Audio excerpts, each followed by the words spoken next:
안녕하십니까, 홍철기입니다. 오늘은 2023년 10월 16일이고요. 오후 뉴스 시작하도록 하겠습니다. 윤석열 대통령의 은사, 지도교수 송상현 서울대 명예교수가 대통령은 낮추고 포용해야 된다. 국민의힘은 정신 차릴 기회를 준 국민에게 감사해야 된다라는 조언을 내놨는데요. 관련된 소식 여러분들께 쭉 소개해드리도록 하겠습니다. 송상현 서울대 법대 명예교수는 윤석열 대통령의 지도교수로 오랫동안 윤석열 대통령을 지켜봐 왔습니다.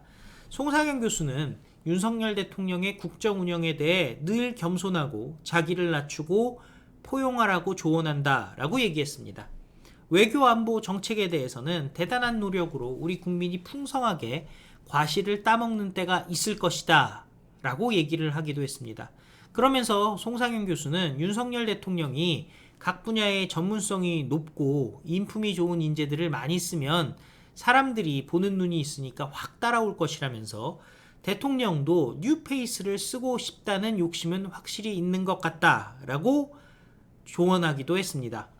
송상현 교수는 정치 양극화의 문제점도 지적했는데요. 상대와 죽기 살기로 싸우면서 비전을 가진 인재가 정치권을 외면한다는 것입니다. 송 교수는 이를 조속히 해소하고 기후위기, 인구 절벽, 중국 문제 등 대한민국의 운명을 결정할 3대 도전에 대응해야 된다라고 얘기했습니다. 기자가 질문합니다. 상대를 인정하지 않는 정치 양극화가 도를 넘은 것 아닙니까? 라는 질문에는 예전엔 언중유골의 언사를 날리더라도 사람 감정에 치명상을 주는 말은 안 했고 낮에 다퉈도 밤에는 마주 앉아서 상대를 이해하려는 여유가 있었습니다. 그런데 지금은 초등학생처럼 한마디만 하면 그냥 그걸 물어뜯고 욕하고 있습니다. 가장 큰 문제는 모든 사회 현상이 정치화한다는 점입니다. 사법도, 문화도, 역사까지 사회 각 방면이 과도하게 정치화되고 극단화돼서 죽기 살기로 싸우고 있습니다. 정치 수준이 낮아지니 미래지향적인 안목을 가진 새로운 인재가 정치판에 등장하기 어려워집니다. 극렬한 정치, 한심한 정치가 국가의 미래까지 갉아먹는 무서운 결과를 만들어내고 있습니다. 라고 얘기하고 있습니다. 극단화보다 심각한 것이 정치의 저질화 아닙니까? 라는 질문에는 전부는 아니지만 국회를 완전히 개혁하는 게 첫걸음입니다. 장기표가 하는 국회의원 특권 내려놓기 주장에 전적으로 찬성합니다. 세계에서 우리나라 국회의원처럼 돈을 받고 사람을 많이 쓰는 의원이 드뭅니다. 지금 국회가 국민의 내년 한 해 살림을 결정하고 있는데 국정 질의를 하는 것을 보면 많아야 본회의장에 50명, 적으면 25명만 앉아 있다고 합니다.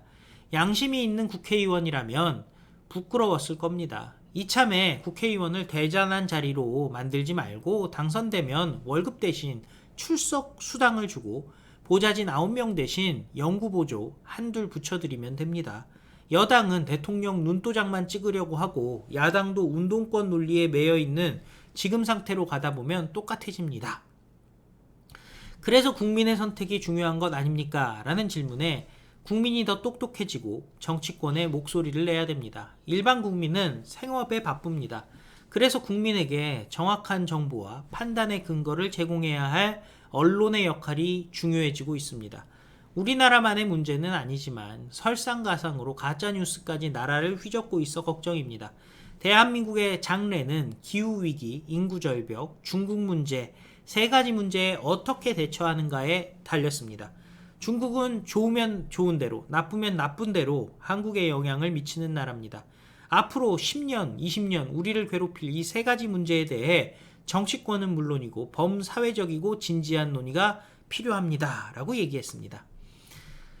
강서구청장 선거 패배에서 대통령이 변해야 된다는 지적이 있는데요. 라는 질문에는 국정 방향 전환 같은 조언보다 내가 항상 말하는 것은 겸손하고 자기를 낮추고 포용하라는 것입니다.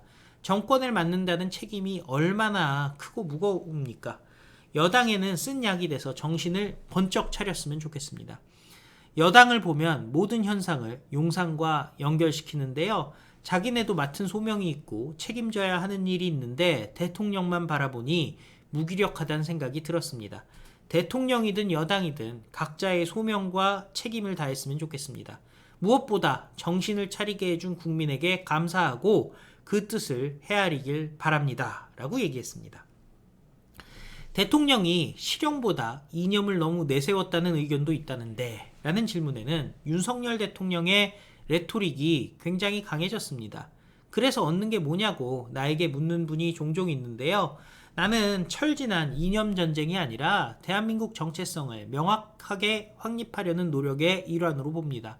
지난 정부에서 대한민국의 정체성 자체가 흔들리고 홍수에 떠내려가는 형국이 돼버렸습니다. 이걸 바로잡자는 노력 아닙니까? 세부 사항은 재고할 부분이 있을 수도 있겠습니다. 그래서 나에게 의견을 묻는 분들께 견해가 다를 수도 있지만 나는 이렇게 생각합니다. 라고 답한 일이 있습니다. 외교 안보의 성과가 지지율에 반영되지 않고 있는데 라는 질문에는 외교적으로 대단한 노력을 했고 우리 국민이 풍성하게 과실을 따먹는 때가 있을 것으로 봅니다. 밖에서 이뤄낸 성과가 국민에게 전달되려면 여러 해가 걸릴 수도 있고 대통령도 덕을 보는 일 없이 임기가 끝날 수도 있습니다. 시간이 지나면 국민들이 알아주게 될 것이라는 건데요. 대통령 지지율 정체에 다른 요인이 있습니까? 라는 질문에는 국내에서는 중요한 문제들이 손발이 묶여서 못하는 게 있지만 대통령은 최고의 가정교육과 좋은 공적 교육을 받았고 본인도 책을 굉장히 읽어서 인문사회적 소양이 대단합니다. 겸손하고 포용하면 사람들, 특히 중도파가 대통령과 현 정부를 알아주고 따라올 것입니다. 정치적 쟁점 때문에 견해를 달리하시는 분도 많겠지만 국민으로부터 위임을 받은 자가 자기를 낮추고 겸손하면 더 많은 호응이 있을 것입니다. 라고 조언했습니다. 야당이 협조하지 않는다지만 국정운영 최종 책임은 정부 여당이 지는 것 아닙니까? 라는 질문에 무한 책임이 있고 어려운 상황은 맞습니다. 다만 대통령은 정치에 오래 몸담은 사람이 아니고 누구에게 신세진 게 없는 사람입니다. 기존 정치와는 다른 방법을 생각할 수도 있지 않을까 싶습니다. 지지율이 1%밖에 안 되더라도 이런 개혁을 하겠다고 약속한 것은 국민들도 평가해주면 좋겠습니다. 개혁이 필요하다면서도 개혁을 통해 손해보는 사람들은 욕을 하기 마련입니다. 그래서 미래 세대가 누려야 할 행복과 특전을 미리 앞당겨 다 써버리는 것을 방지하는 개혁이 돼야 됩니다. 과거 강연에서 좌파 정부는 상대를 제압의 대상으로 생각하고 우파는 폐쇄적이고 휴머니즘이 없었다라고 하셨는데 현 정부는 어떻습니까? 라는 질문에 좌파는 사회주의 같은 교조적 생각에서 못 벗어났습니다. 운동권 출신인 제자도 많지만 이야기를 듣다 보면 도대체 언제적 이야기인데 거기서 못 벗어나고 있나 하고 놀랄 때가 있습니다. 그에 비해 우파는 독선적이고 배타적이고 휴머니즘이 없습니다. 다 자기가 잘났다고 생각합니다. 윤석열 정부는 겸손하고 휴머니즘을 갖춘 정부가 될 여건을 갖추고 있다고 생각합니다. 특히 각 분야에서 전문성이 높고 인품이 좋은 인재를 많이 공급해서 쓰면 사람들이 보는 눈이 있으니까 확 따라올 것입니다. 의원의 특권 내려놓기가 개혁의 첫걸음이다 라고 얘기를 했는데요. 인사의 중요성, 이거 굉장히 중요하다는 거죠. 인사를 잘하면 국민의 정부에 대한 인식이 확실히 달라질 겁니다. YS 때 인사가 만사라고 여러 번 얘기했지만 무슨 산악회 출신 등 자신을 따르던 사람들, 공부도 안 한 사람을 많이 쓰지 않았겠습니까? 그런 점에서 윤석열 대통령은 빚진 게 없는 사람이니까 전문성도 있고 인품 좋은 사람을 데려다 쓸 수 있는 조건을 갖추고 있습니다. 대통령도 뉴페이스를 쓰고 싶다라는 욕심이 확실히 있으신 것 같습니다. 매너리즘에 빠지지 않고 새로운 방식으로 해보려는 의욕이 대단히 강합니다. 주변에서 대통령이 언제 잠을 자는지 모르겠다 그러는데 새벽 1시, 2시에 메시지를 보내도 즉각 읽고 답을 받았다는 얘기도 있다는 겁니다. 송상현 교수는 국제형사재판소 초대 재판관과 재판소장을 지냈습니다. 호수 명예직인 백혈병 어린이재단 이사장과 유니세프 한국위원회 회장으로 봉사했고 오피니언 리더들의 토론 모임인 더 플랫폼 이사장을 맡고 있습니다. 독립운동가 송진우 선생의 손자입니다. 윤석열 대통령이 정치에 뛰어들 때도 이 송상현 교수에게 조언을 구한 것으로 알려졌습니다. 송상현 교수는 윤석열 대통령이 검사 시절에도 무슨 책을 보내주면 기어이 다 읽더라 라면서 남달랐다 라고 평가하기도 했습니다. 40여 년 서울대 법대 교수를 하면서 그 중에 손가락 5째 안에 드는 천재다 라고 윤석열 대통령을 칭찬하기도 했죠. 자, 윤석열 대통령 필요할 때마다 이런 훌륭한 선배, 훌륭한 스승이 있기에 역시 윤석열이다 라는 감탄이 나오지 않나 싶습니다.